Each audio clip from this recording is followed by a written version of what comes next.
गुरुमुखो, आज का सत्संग बहुत ही महत्वपूर्ण है।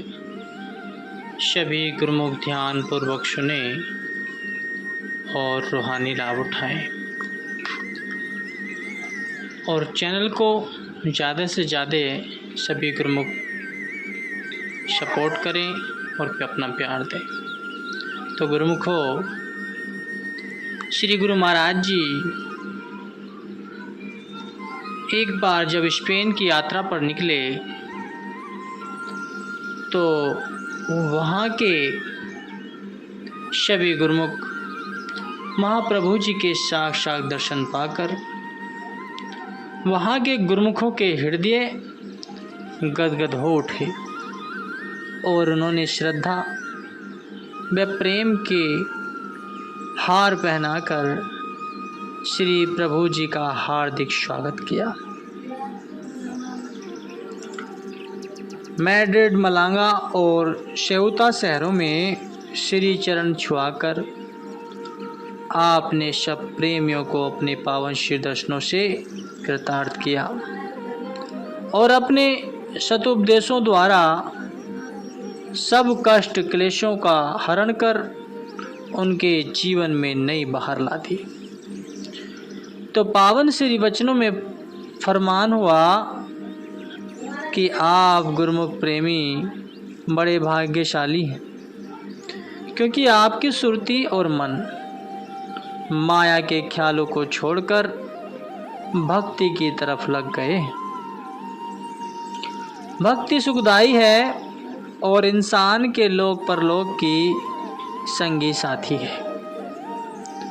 दुनिया के धन पदार्थ व संपत्ति, यहाँ तक कि त्रिलोकी के सारे सुख एकत्र कर लेने पर भी भक्ति का जो सुख है वह अधिक है। महापुरुष तो यही चाहते हैं कि उनके सेवक भक्ति से माला माल रहें और सच्चे सुख व सच्चे आनंद की प्राप्ति करें। अपने जीवन के लक्ष्य को पूरा कर जीवन सुखदायी बनाकर लोक परलोक सुहेला करें। कितनी खुशी की बात है कि आजकल के ज़माने में, कलयुग में और यहाँ की माया नगरी में आप लोगों का मन, चित्त और विचार भक्ति की तरफ लगे हुए हैं। यह बड़ी ही खुशनसीबी की बात है। इससे बढ़कर कोई और भाग्य नहीं होते। दुनिया में कोई कहे कि माल व ज़र को एकत्र करके मैं अपने भाग्य मना लूं, लेकिन ऐसा नहीं है। भाग्य तो तब है जब इंसान को सत्पुरुषों की संगति मिलती है। गोस्वामी तुलसीदास जी कहते हैं कि तात स्वर्ग अपवर्ग सुख धरिए तुला एक अंग, तुले ने नाताही सकल मिली जो सुख लव सत्संग। कि अगर वैकुंठों के सुख एक पड़ले में रख दिए जाएं और दूसरे पड़ले में सत्पुरुषों की संगति का एक घड़ी का सुख रखा जाए तो वह वैकुंठों के सुख से कई गुना बढ़कर है। सत्पुरुषों की संगति में जीव को मालिक की याद आती है। भक्ति में चित्त लगता है। अगर अपने ख्यालों से, विचारों से जब तब कर ले तो बड़ी बड़ी पदवियाँ प्राप्त कर ले तो भी वह चीज़ नहीं मिलती जो सत्पुरुषों की संगति से मिलती है। महापुरुष यही चाहते हैं कि गुरुमुखों का जीवन भक्ति की ओर लगे, हर वक्त मालिक की याद दिल में बसी रहे और वे अपने जीवन को सकारत कर ले, क्योंकि यह जीवन, ये घड़ियां हमेशा नहीं रहेंगी। जो वक्त गुजर जाएगा वह फिर हाथ पल्ले नहीं आएगा। जीव कहे कि मैं कुछ धन माल व भोग पदार्थ साथ ले जाऊं तो यह आज तक न कोई ले गया है और न ही ले जाएगा, न ही ये किसी के साथ बने हैं। अपना शरीर भी यहीं रह जाएगा। जब सब चीज़ें नाशवान हैं और छोड़कर जानी है तो फिर वह चीज़ साथ लो जो अपनी हो। महापुरुष इसलिए बार बार फरमाते हैं कि अपना चित्त भक्ति में लगाओ, नाम में लगाओ, जो आगे साथ जाने वाली चीज़ है। शाम के समय आप बाहर सैर के लिए पधार रहे थे तो एक छोटे बच्चे ने बहुत सी विनय भाव से आपके चरणों में प्रार्थना की, स्वामी जी मुझे भी अपने चरणों में बिठा ले। आपने उसकी विनय स्वीकार कर उसे कार में अपने चरणों के पास बिठा लिया। मार्ग में आपने उससे पूछा कि भजन करते हो? वह बच्चा कहने लगा, स्वामी जी करता तो हूँ, परंतु जब कोई कठिनाई आती है। आपने फरमाया अगर प्रतिदिन भजन करोगे तो कोई कठिनाई आएगी ही नहीं। संतों के वचन भी यही हैं कि दुख में सुमरन सब करे, सुख में करे न कोई, जो सुख में सुमिरन करे तो दुख काहे को हो। कि दुख या कष्ट के समय सब प्रभु को याद करते हैं, परंतु सुख में भी उसके हृदय में मालिक की याद बनी रहती है, उसे दुख कभी प्रतीत ही नहीं होता। इसलिए प्रतिदिन भजन करने का नियम बना लो। इस प्रकार एक नन्हे से बच्चे को भी आपने अपने वचनों द्वारा सतमार्ग की और प्रेरित करके लक्ष्य का बोध करवाकर उसका भविष्य संवार दिया। रात्रि समय श्री दर्शनों का दिव्य नजारा था। ऐसा लगता था मानो साक्षात वैकुंठ ही धरा पर उतर आया। प्रेमी जन इन सुखद एवं स्वर्णीय पलों को सदा सदा के लिए अपने हृदय मंदिर में सजो रहे थे। तभी महाप्रभु जी ने नाम एवं भक्ति की महिमा का वर्णन करते हुए अनमोल वचनों में कहा कि जीव के साथ केवल मालिक का नाम ही जाएगा, उसी का सुमरन, उसी की कमाई जो दिल में बसा कर रखेगा वही सरमाया ही जीव के साथ जाएगा। बाकी दुनिया के सामान ही है मेरी मेरी। नश्वर शरीर के सभी पदार्थ मिथ्या हैं और वे खाक में मिलकर रह जाएंगे। इसलिए महापुरुष फरमाते हैं कि लख 84 भ्रमित है, दुर्लभ जन्म पायो, नानक नाम संभाल तो 100 दिनु नेड़ आयो। मोह ममता और मैं मेरी में फंसकर इंसान अपना अनमोल जीवन खो देता है। हाथों में आया हुआ हीरा कौड़ियों के बदले गवा देता है। जिस मालिक ने तुझे ऐसी संपत्ति दी, धन दिया, तन दिया, बुद्धि विवेक दिया, तो उसकी तलब कर, उसके मिल जाने से तुझे सब कुछ मिल जाएगा। अगर वह न मिला तो कुछ नहीं मिलेगा और जीवन खाक की ढेरी हो जाएगा। जो गुरुमुख होते हैं वे समझते हैं कि दुनिया का काम घाटे वाला काम है और भक्ति वाला काम नफे वाला काम है। इसलिए कहते हैं कि चतुर शिरोमणि जय जग माही, जे मनि लागी सुजतन कराही।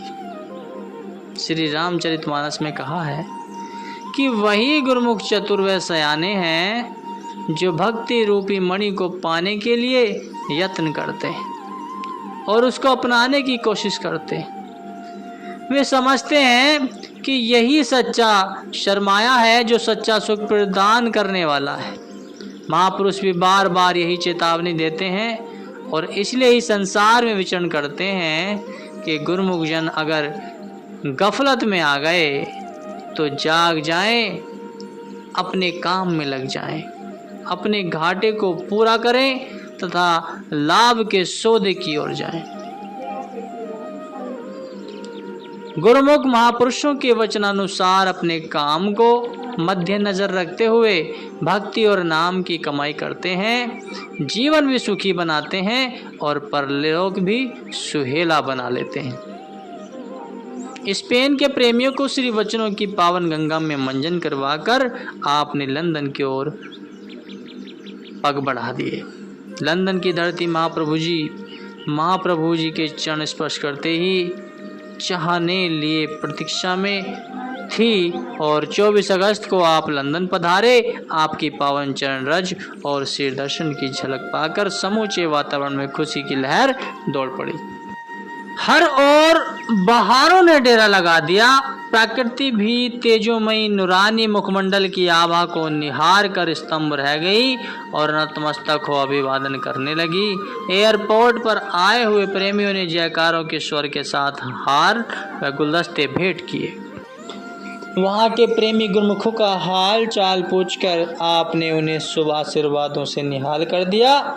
बीच में 2 दिन स्वीडन और नॉर्वे के प्रेमियों के भाग्य भी जगाए। उन पर कृपा बरसाकर उन्हें श्री दर्शन लाभ देकर कृतार्थ किया। वे प्रेमी हर्ष विभोर होकर कहने लगे कि हमें तो श्री प्रभु जी का यहाँ आना एक स्वप्न के सदृश प्रतीत हो रहा है। हमने कभी सोचा भी नहीं था कि श्री प्रभु जी हम जैसे अधम जीवों के भाग्य जगाने यहाँ फरमाएंगे, यहाँ कृपा फरमाएंगे और वहाँ से पुनः लंदन पधार कर प्रेमियों की विनय पर उनके घर पवित्र करने लगे और उन्हें माया से सावधान कर सच्चे ज्ञान की रोशनी बख्शी, मानुष जीवन की कीमत और दुर्लभता से अवगत कराया, भक्ति के नियमों पर चलने की सत्प्रेरणा दी। तो श्री वचन हुए कि मनुष्य जन्म बहुत दुर्लभ और समय भी अति मूल्यवान है। एक एक श्वास की बहुत भारी कीमत है। इसलिए अपने प्रत्येक श्वास को नाम व भक्ति की कमाई में लगाकर जीवन सफल करने में ही समझदारी। हर पल हर क्षण करके तेरी उम्र बीती जा रही है। जो समय एक बार हाथ से चला जाता है वह दोबारा किसी कीमत पर वापस नहीं मिल सकता। जीव को काल माया के जाल से छूटने का सत तरीका बतलाते हैं। जो उनके वचनों को हृदय में धारण कर लेता है वह सभी बंधनों से आज़ाद हो जाता है। अपने बहुमूल्य समय को यदि नाम की कमाई में नहीं लगाया जाता तो मनुष्य के प्रमाद में रहने से मन और माया उसके विचारों में प्रबल हो जाती और उसे परमार्थ से दूर ले जाते। फल यह होता है कि मनुष्य कहाँ तो नाम की कमाई से अध्यात्म की उच्च कोटि पर पहुँच जाता और कहाँ वह मन माया के अधीन होकर 84 लाख योनियों के चक्र में ही उलझ कर रह जाता। इसलिए इस विषय में मानव को हर समय चतुर और सतर्क रहने की आवश्यकता है। सांसारिक व्यवहार में होने वाले लाभ व हानि की आध्यात्मिक लाभ व हानि से तुलना नहीं की जा सकती। जिन गुरुमुखों को इस बात की समझ आ जाती है वे अपने समय को कदापि नष्ट नहीं करते और ये समझ केवल उन्हें ही आती है जिन्हें सद्गुरु के वचन में विश्वास और निष्ठा है। आत्मिक उन्नति के आगे सांसारिक मान प्रतिष्ठा ऐसे है जैसे अमूल्य हीरे की तुलना में कांच और कौड़ियों की राशि। जब यह तथ्य समझ में आ जाता है तो फिर गुरुमुख अपने समय की वास्तविक महत्ता को जान लेता है। वह हित चित्त से परमार्थ और भक्ति की कमाई में आसक्त हो जाता है। समय का गौरव समझाते हुए महापुरुष फरमाते हैं कि कहता हूँ कहीं जात हूँ, कहाँ बजाऊँ ढोल, सांसा खाली जात है 3 लोक का मोल। यदि मनुष्य जन्म के अभ्यास में अपना समय देता है तो उसके एक एक श्वास का मोल 3 लोक की संपदा के तुल्य। प्रत्येक श्वास के साथ मनुष्य की आयु भी कम होती जा रही है। यदि यह आयु प्रभु भक्ति के बिना प्रमाद में गवा दी अपने ही आनंद में गवा दी तो हाथ पल्ले कुछ नहीं आएगा। गुरुमुखों का धर्म है कि इस उच्चतम लक्ष्य को सम्मुख रखते हुए अपने समय का मूल्य जाने और समय का सदुपयोग करते हुए भक्ति का लाभ प्राप्त करें। यही मानव जन्म का लक्ष्य है, यही ध्येय है। भक्ति का धन उपार्जित करते हुए इसी समय में ही अपना काम बना लेना चाहिए और अपना लोक परलोक सवार लेना चाहिए। श्री वचनों की ज्ञान गंगा में मंजन कर गुरुमुखों का रोम रोम धन्य हो गया। सब प्रेमी मुक्त कंठ से श्री प्रभु जी की महिमा का गुणगान करने लगे। आपका सीम प्यार पाकर हर दिल खुशियों से झूमने लगा। इस प्रकार सभी लंदन वासियों की प्रेम तृष्णा को शांत कर अब अपने पग बढ़ाए और सभी गुरुमुखों का मन हर्षित से आनंदित हो गया। बोलो जयकारा, बोल मेरे श्री गुरु महाराज जी की जय।